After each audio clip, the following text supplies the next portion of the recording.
ಚೇಳೂರು ತಾಲೂಕಿನ ಪೂಲನಾಯಕನಹಳ್ಳಿ ಸರ್ಕಾರಿ ಶಾಲೆಯಲ್ಲಿ ಮಾಜಿ ಪ್ರಧಾನಮಂತ್ರಿ ಪಂಡಿತ್ ಜವಾಹರಲಾಲ್ ನೆಹರು ಅವರ ಜನ್ಮದಿನದ ಅಂಗವಾಗಿ ಮಕ್ಕಳ ದಿನಾಚರಣೆಯನ್ನು ಶಾಲಾ ಆವರಣದಲ್ಲಿ ಅತ್ಯಂತ ಅರ್ಥಪೂರ್ಣವಾಗಿ ಆಚರಿಸಲಾಯಿತು.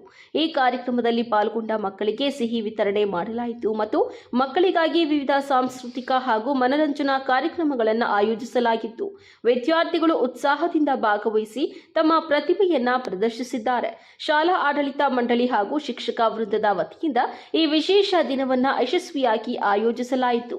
ಈ ಸಂದರ್ಭದಲ್ಲಿ ಶಾಲಾ ಅಭಿವೃದ್ಧಿ ಮತ್ತು ಮೇಲುಸ್ತುವಾರಿ ಸಮಿತಿಯ ಅಧ್ಯಕ್ಷರು, ಸದಸ್ಯರು, ಗ್ರಾಮ ಪಂಚಾಯಿತಿ ಸದಸ್ಯರು, ಶಾಲೆಯ ಮುಖ್ಯ ಶಿಕ್ಷಕರು, ಶಾಲೆಯ ಹಳೆಯ ವಿದ್ಯಾರ್ಥಿಗಳು ಹಾಗೂ ಹಾಲಿ ವಿದ್ಯಾರ್ಥಿನಿಯರು ಸೇರಿದಂತೆ ಹಲವು ಗಣ್ಯರು ಉಪಸ್ಥಿತರಿದ್ದರು. ವರದಿ ರಾಮಾಂಜನೇಯ ಎಸ್ ನಂದಿ, ಟಿವಿ ಚಿಲಕಲನೇರ್ಪು.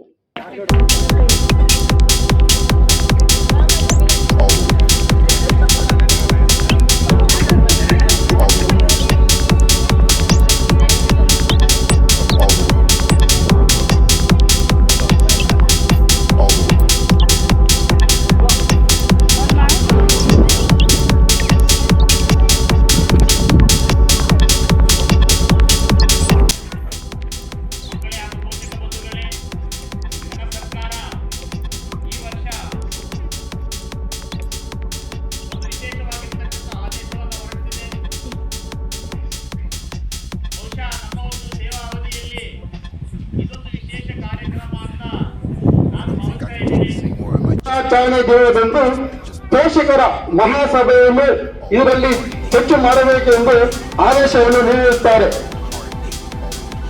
ಮಕ್ಕಳು ನಮ್ಮ ದೇಶದ ಭವಿಷ್ಯ. ಭಾರತದ ಮೊದಲ ಪ್ರಧಾನಿ ಪಂಡಿತ್ ಜವಾಹರಲಾಲ್ ನೆಹರು ಮಕ್ಕಳ ಬಗ್ಗೆ ವಿಶೇಷ ಪ್ರೀತಿ ಹೊಂದಿದ್ರು. ಮಕ್ಕಳು ಸಹ ಅಪ್ಪಟ ಪ್ರೀತಿಯಿಂದ ನೆಹರೂರವರನ್ನು ಚಾಹಾ ನೆಹರು ಎಂದು ಕರೆಯುತ್ತಿದ್ರು.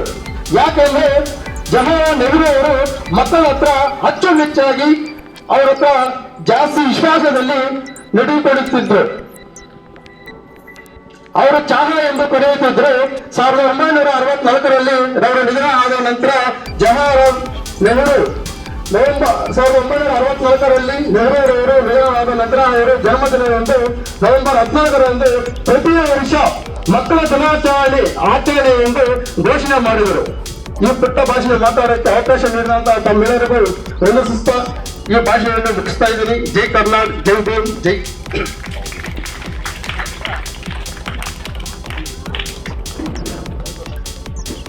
ಇವಾಗ ಶಾಲೆಯ ಬಗ್ಗೆ 4 ಮಾತುಗಳನ್ನು ಮಾತಾಡ್ತೀನಿ.